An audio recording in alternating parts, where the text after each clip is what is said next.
Hello, Unity folks. Um, I'm delighted to be able to share some thoughts with you this morning, and I hope this day finds you in good health and good spirits and good sanity during these tumultuous times, but also opportune times. And speaking of, I recently the brave new world of online teaching and presenting, which only took me 10 years and a plague to finally come around to doing. I love teaching, but I've always been a high touch, low tech kind of a teacher. So I've always opted for the in-person teaching opportunities. But those, of course, have, that's all abruptly changed, as most of our lives, I think, have abruptly changed. And I'm essentially in the business of public gatherings. So lectures and workshops and conferences and retreats and such. And all of those have pretty much been going the way of the dodo bird lately and for the rest of the year.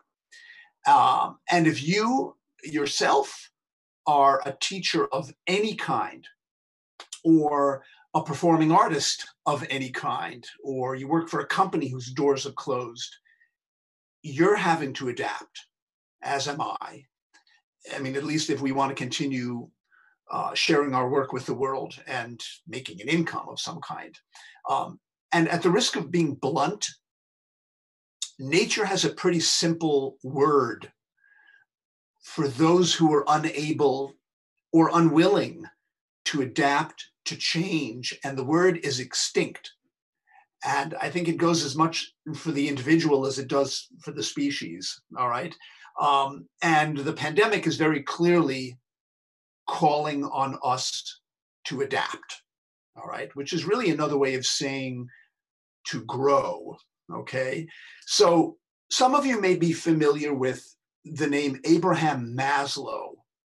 He's the psychologist who gave us the hierarchy of needs pyramid, okay? At the bottom, food, clothing, and shelter. At the top, self-actualization, okay? Although right before he died, actually, he added a new pinnacle to the top of that pyramid, and it's self-transcendence, all right?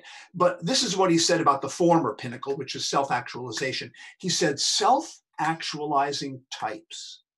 So these would be the people who tend to fulfill their potential. They're the types who also tend to make the growth choice over the fear choice routinely, okay? So Joseph Campbell, who gave us the hero's journey or the heroine's journey, said that phase one of responding to a calling, which of course is the beginning of any hero's or heroine's journey. Phase one of responding to a calling is running from it, okay? It's resistance and fear and self-doubt and maybe anger at having your boat rocked, which of course callings specialize in, all right?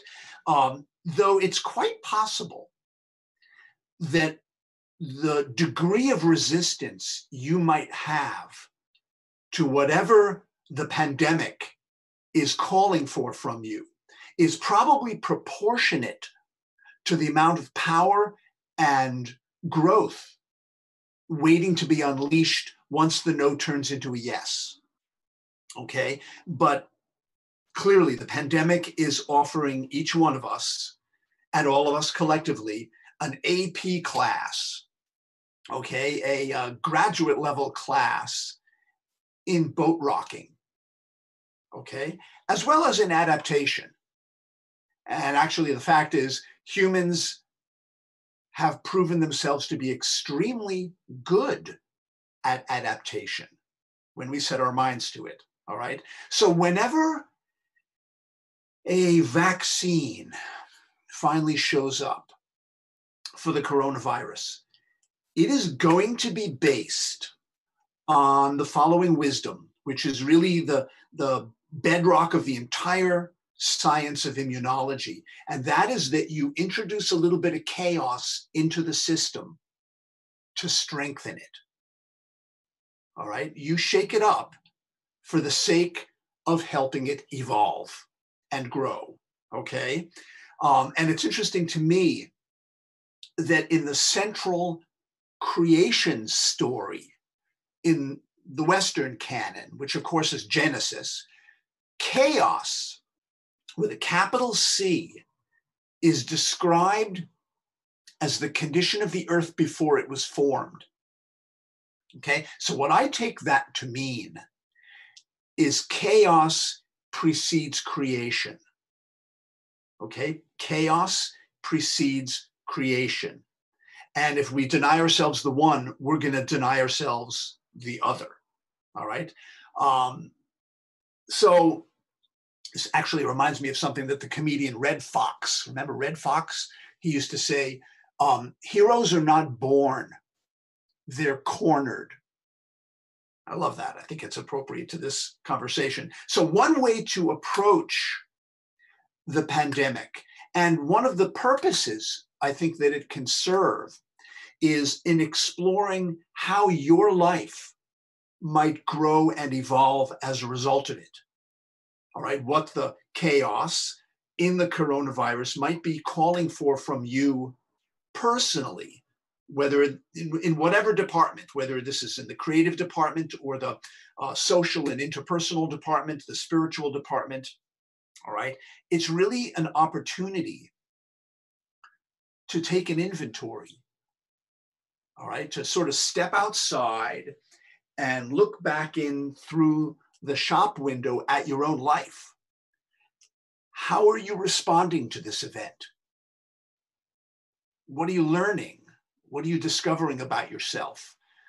Where are growth and creation being evoked or provoked is probably more likely the case, right? And I think it's useful to consider these questions in a personal context, not just a planetary context, all right? So this is not so much what is the pandemic calling for from us as in humanity, but what is it calling for from you personally?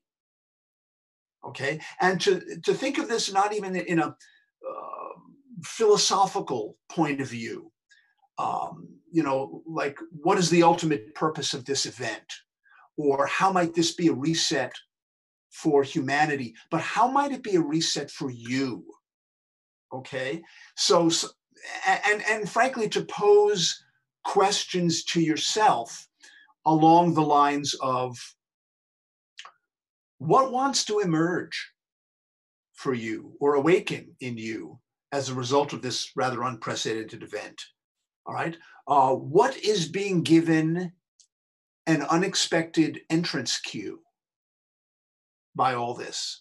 What course corrections are being called for? What silver linings are appearing?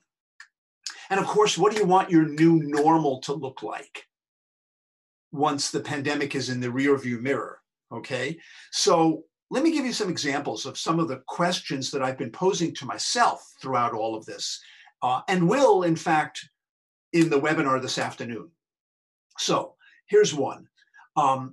Science tells us that an asteroid ushered out the dinosaurs, all right, and gave the mammals underfoot, including our forebears, a shot at prominence.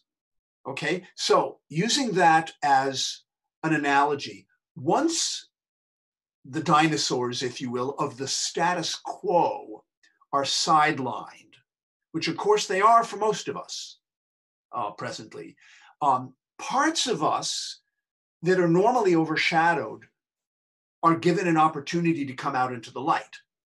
Okay, for example, I have a friend who owns a retail store. And he said that because he has no customers coming through the store anymore, though he's in the store most of the time doing the online part of his business, but he said, because I have no more customers coming through. He said, I've realized this is a huge relief to me after all these years, because I realize I'm not actually not as much of, I'm more of an introvert than I thought I was. Okay. And in fact, he said his sense of identity, his reputation as Mr. Social doesn't actually fit him anymore. And now he's taking some time to explore this more introverted part of himself. So the question is, what parts of yourself are you finding emerging into the light as a result of this event? What are you discovering or rediscovering perhaps about yourself as a result of it? All right. Here's another question that I've been noodling on. Shakespeare wrote Macbeth, King Lear, and Antony and Cleopatra during a plague. Sir Isaac Newton discovered gravity and invented calculus while in quarantine for the bubonic plague. Okay. And at the risk of putting myself into the same sentence with Sir Isaac Newton and William Shakespeare, I myself have discovered that the pandemic has been one of the best things to hit my writing in years, because it's given me a tremendous focus and a very compelling, juicy subject to sink my teeth into. Okay, so another question, and this is not to diminish the misfortune that a lot of people are experiencing as a result of all this, but it's possible that the sudden disruption in our daily rhythms, and certainly the isolation, might actually turn out to be a boon to our creativity, our inventiveness, our resourcefulness. All right. I'm not saying you're going to discover any fundamental laws of the universe, or write the next Macbeth, but you might just finish that novel that you've been daring and double daring yourself to write for ever. You might take up the guitar. You might finally get on the bandwagon with online teaching. You might start a garden. You might finally get around to some of those home improvement projects that you've been putting on the back burner in deference to the daily grind. Okay, so a question you might ask is, what, if any, bursts in creativity, however modest, are you experiencing as a result of all this? Where is that kind of energy showing up in your life? All right. Here's one more. Some people think that the pandemic is just a biological event. This is just an organism wanting to reproduce. Okay, there's no ultimate purpose to this for these people. There's no grand scheme of things at work, no grand purpose, no nature sending us to our rooms to think about what we've done. Okay, which is one of the memes, of course, that's been making the rounds throughout all this. That this is just predation. This is not punishment. Okay, and then there are those who genuinely believe that this is the dawning of the age of Aquarius. Okay, this is the beginning of the great turning. All right, the new consciousness. All right, the long hungered for reset for humanity. Okay, and to be sure, there's plenty of opportunities in all of this for the spiritual optimists. Okay, lots of lessons to be had in unity and interconnectedness and compassion, service, non-attachment. Okay, so to whatever degree you resonate to the second line of thinking, okay, that there's meaning and purpose in all of this, maybe even a lesson. What would that lesson be for you? Okay, again, not for humanity, Um, but for you personally, if this event has come to teach you something, what do you imagine that would be? All right. So, an interviewer once reportedly asked Albert Einstein, of all the questions you've posed into the mysteries of the universe, Mr. Einstein, what do you think is the most important question to ask? All right. And Albert Einstein reportedly said, is the universe a friendly place or not? Okay. And how you answer that question is going to impact how your life unfolds, I think, right? How you're going to interpret and respond to the things that happen to you, including events like the pandemic, okay? So you've heard the expression, trust the universe, okay? Trust the universe. I've been thinking about that expression a lot lately, as I often do during challenging periods in my own life. And I've been trying to sort of deconstruct it a bit more than usual this time around. And I've been wondering, what exactly does that mean to trust the universe? What does that mean? What aspect of the universe is it that we're trusting when we say we trust the universe? And is this a skill you can build? Okay, so this idea of trusting the universe, it goes by a lot of names, and frankly has a very noble lineage. Okay, let go and let God. Okay, trust the process. Have faith. Don't push the river. Thy will be done. Okay, so the definition of trusting something, and I just took this from the dictionary. The definition of trusting something is believing in its reliability. Okay, so right off the bat, there's a catch here, because the universe is certainly reliable. I mean, the sun comes up, the sun goes down, gravity works, etc. But the universe is also reliably unpredictable. I'm thinking of chaos theory, for instance, or Murphy's law, okay, or the law of entropy, or the shit that happens. You know what I'm saying? So saying that you trust the universe has to include trusting that it is reliably chaotic and random, which are, of course, forces that certainly operate on affairs down here on the home planet, and in our own personal lives, I think. So trusting the universe really means trusting it to be itself, which is a combination of predictable and unpredictable. Okay, it's reliable and unreliable.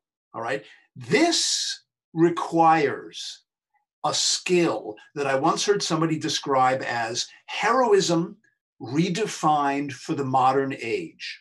I would add, of course, heroinism redefined for the modern age, which is the ability to tolerate paradox.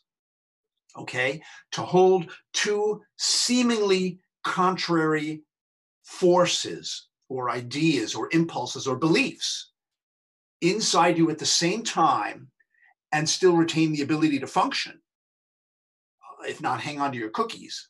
Okay, and so, for example, faith and fear, all right, power and vulnerability, us and them, my will and thy will, reliable and unreliable, okay? And paradox requires that we bring these seemingly opposing forces together to talk to one another, okay? Tolkien, who wrote The Lord of the Rings, said, it doesn't do you any good to leave a dragon out of your calculations if you live near him, okay?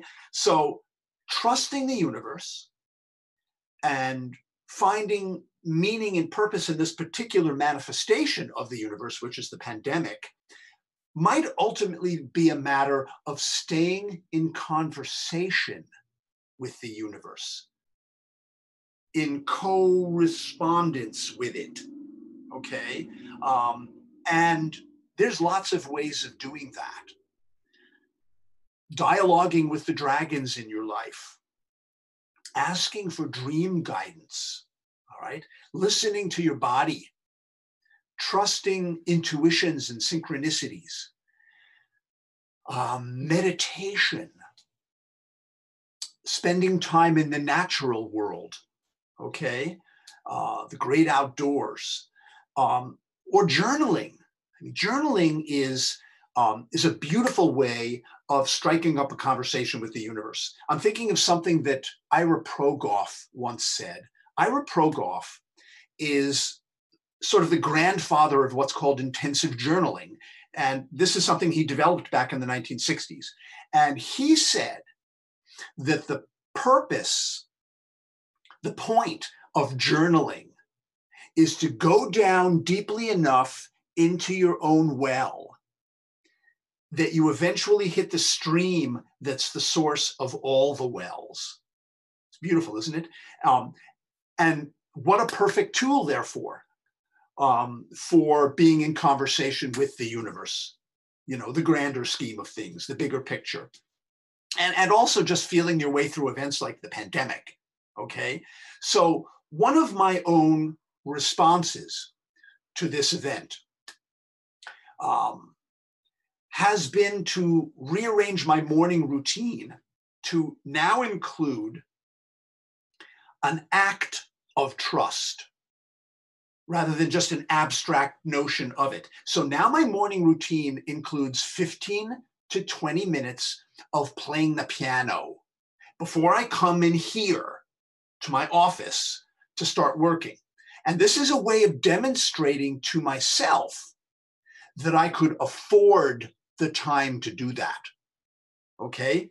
So I'm responding to not just the pandemic, but the financial anxiety that it's brought on. I'm demonstrating to myself every morning that I can afford the time to do this, an act of trust bundled into my morning, okay? And in fact, one of the diagnostics that I use anymore to tell whether I'm trusting the universe or not is when I make counterintuitive decisions like that, okay?